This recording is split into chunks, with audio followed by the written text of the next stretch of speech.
Hebrew naman tayo ngayon. Hebrew word na ano, yada. Yada. Yung scripture natin ay Job 19:25. O sige, sinong magbabasa para sa ating? For I know that my Redeemer lives, and he shall stand at last on the earth. Yun. I know that my Redeemer lives. Sabi dun sa ano yung scripture. Alam natin yung nangyari sa buhay ni Job.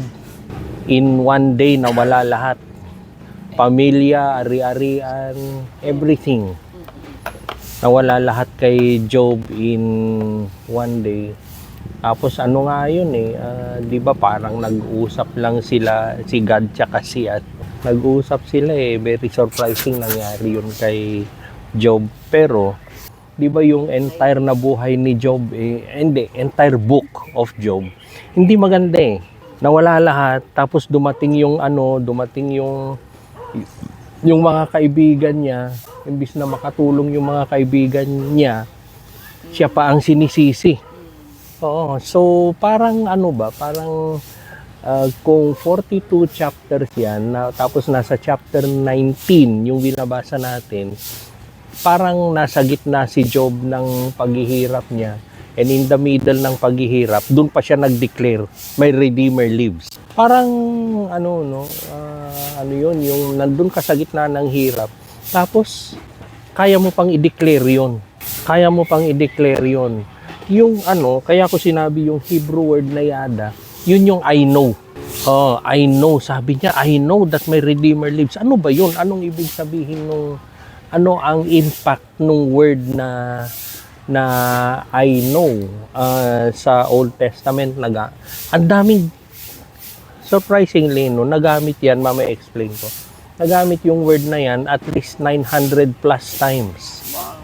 Sa Old Testament lang yon. Tapos yung equivalent niya na explain ko mamaya. Anyway, of all the things na sabihin ni Job, nasa gitna siya ng paghihirap niya, bakit I know? Bakit yada ang ginamit niya? Sana I discern or I feel, diba? Or I understand that my Redeemer lives. Of all the things na of all the words na pwede niyang gamitin, ang pinili niya yung yada. Anong significance nung word na yada? Kasi as we know, translate naman sa English yan. Yung word na yada, ang meaning niya ay I know by experience. Parang ganon. I know by experience, I know personally, I know through a relationship, I know with settled certainty. Sure ako dyan. Parang ganon yung sinasabi niya. So, hindi siya ordinary na alam ko yan, pero ito ay alam ko which is drawn from an intimate relationship. Alam ko yan, pero hinugot niya mula dun sa relationship niya sa Panginoon. And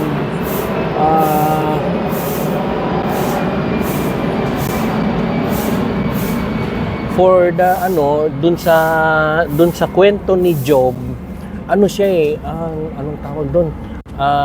Hebrew. Hebrew si Job. So ibig sabihin, alam ko yan through my covenant relationship with God. Kaya hindi siya ordinary na I know, hindi yung paano ba sabihin sa Tagalog yun, yung I figured it out, na pag-isipan ko, hindi siya ganon, or hindi yung na-analyze ko, hindi ganon. Ang sinasabi ni Job dito na alam ko yan dahil sa mga pinagdaanan ko, I know that my Redeemer lives. Pero kung babalikan natin yung buhay ni Job, hindi maganda Hindi maganda yung mga nangyayari sa buhay niya. Tapos siya pa yung nagsabi na through all that I have been through, I know that my Redeemer lives. So hindi na ito theoretical, hindi siya emotional, pero ito yung I know na nasubukan na. Ito yung I know na nasubukan na, it is experiential already. So nung sinabi niyang Hebrew, ito ay dahil sa malalim, personal, nasubukan na pagkaalam. So, ibig sabihin, ang sinasabi ni Job dito ay hindi lang ako naniniwala. It is not, I do not just believe, pero alam ko to sa pinagdaanan ko. I have come to know this through the fire. Dun sa pinagdaanan niya. So, hindi ito yung pananampalataya na dumaan sa comfort. Hindi ito yung pananampalataya na nabasa mo lang. Ito yung pananampalataya which is forged in suffering. It is faith that is forged in suffering. So, try to think yung buhay ni Job. Tapos kaya niyang i-declare yan. It is a realization sa atin na hindi malayo ang Diyos. Hindi siya malayo ang Diyos. Ito ay realization na buhay ang Diyos. At several times dun sa di ba yung kay Job, hinamon siya ng asawa niya eh. Ano yung sinabi ng asawa niya? Why don't you curse your God and die? Murahin mo na yung Panginoon mo, mamatay ka na. Claim sabihin ng ng asawa mo sa iyo yun. Parang ganun yung ginawa ng asawa niya. Pero itong si Job, sinasabi niya, I know na through what I have been through, na akala na ng iba, na gusto na ng iba, yung mga pinakamalapit sa akin na mamatay na ako. Pero sinasabi niya, alam ko buhay ang Diyos.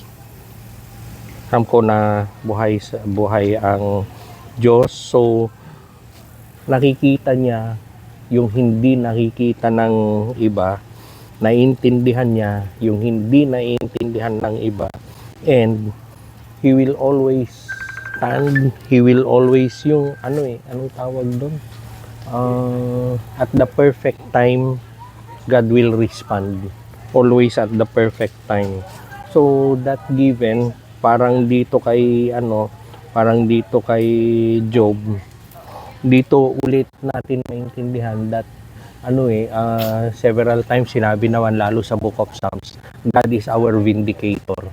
Maraming hindi magandang nangyayari. Maraming siguro hindi lang naman ako yung tatanungin mo si Lord na, Lord, bakit na ginagawa yun? Lord, bakit sila ganon? Pero lahat ng mga bakit na binibigay natin kay Lord dito, we will understand na siya yung ating vindicator. He is the one who will defend us. He will be the one to defend us against those who caused us wrong. Yung mga gumawa ng pagkakamali sa atin. Yung mga pagkakataon na misunderstand tayo, na nalagpasan tayo during those times na anong tawag doon, figuratively nasugatan ka eh. We will always remember that during those times, yung yada natin, it is growing na yung gumagawa ka na nga ng tama para sa iba, mali pa rin yung ginagawa mo. Yun yung ginagamit ni Lord para i-nurture yung yada natin. So, maski hindi nakikita ng iba kung ano yung mga nangyayari o yung mga nagagawa mo, pero si God, nakikita niya lahat yon, and He will always uphold the right thing na ginagawa natin. Yung mga mabuting ginagawa natin, hindi yan invisible sa Panginoon. So, anong ibig sabihin nun? We do not need to prove ourselves. Alam mo yun, yung parang may lagi kang pinapatunayan. Hindi na eh. Gawin mo lang kung ano yung pinapagawa ni Lord sa'yo, pero wala kang kailangang patunayan. If there is someone that you need to please, si God lang. Maano ang tao eh, parang they demand na you please them.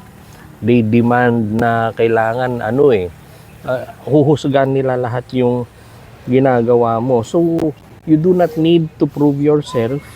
Yung Panginoon na alam mo naman that in the end, sovereign siya. He will make things right. So, we can always stand firm ano man yung pinagdadaanan natin.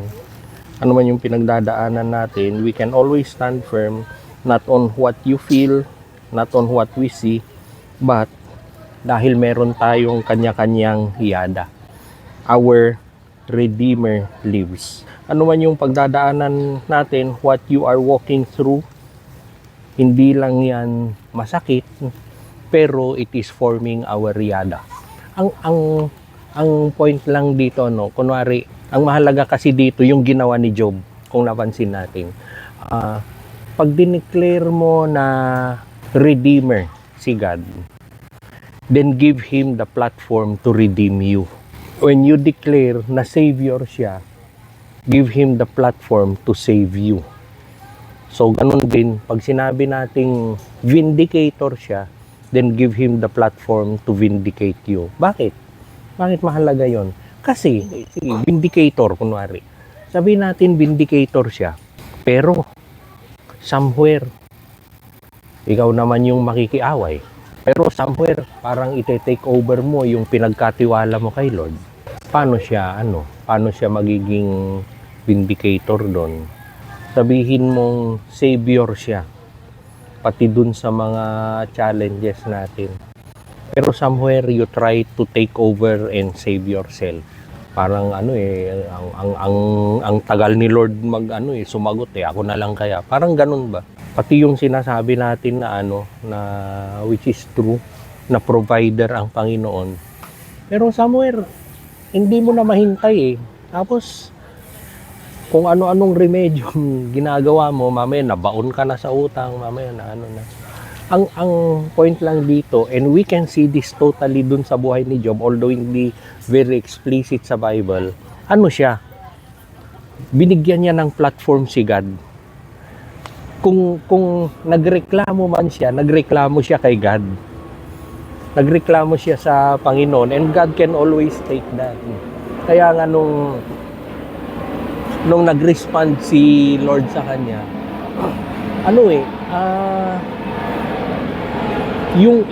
yung binigay ni Lord na realization sa kanya, it is something that you can never think. Kasi para niyang gustong i-take over, di ba? Para siyang gustong mag-take over. Pero ano yung response ni God sa kanya? Nasan ka nung tinayo ko yung pundasyon ng mundo? Nasan ka nung nilagyan ko ng tubig yung mga ulap? Parang di ba? Yung pagdadaanan natin, it is something that we see, and sometimes we think na meron tayong solution, pero the God that we worship, yung vindicator, yung redeemer natin, yung nagbigay ng yada sa atin, hindi natin kayang sukatin kung ano yung kaya niyang gawin. Hindi So, ang point lang natin dito, sabi nga natin, I know that my Redeemer lives. Yung yung dun sa New Testament, yung equivalent na Greek niyan, ito yung ang ginamit ni Jesus sa John 17 na they will come to know me. Sabi niya, John 17 verse 3, they will come to know me, sabi doon na hindi pala yung know na pinag-aralan, hindi ito yung know na tinuro, pero ito yung know na dumaan sa apoy.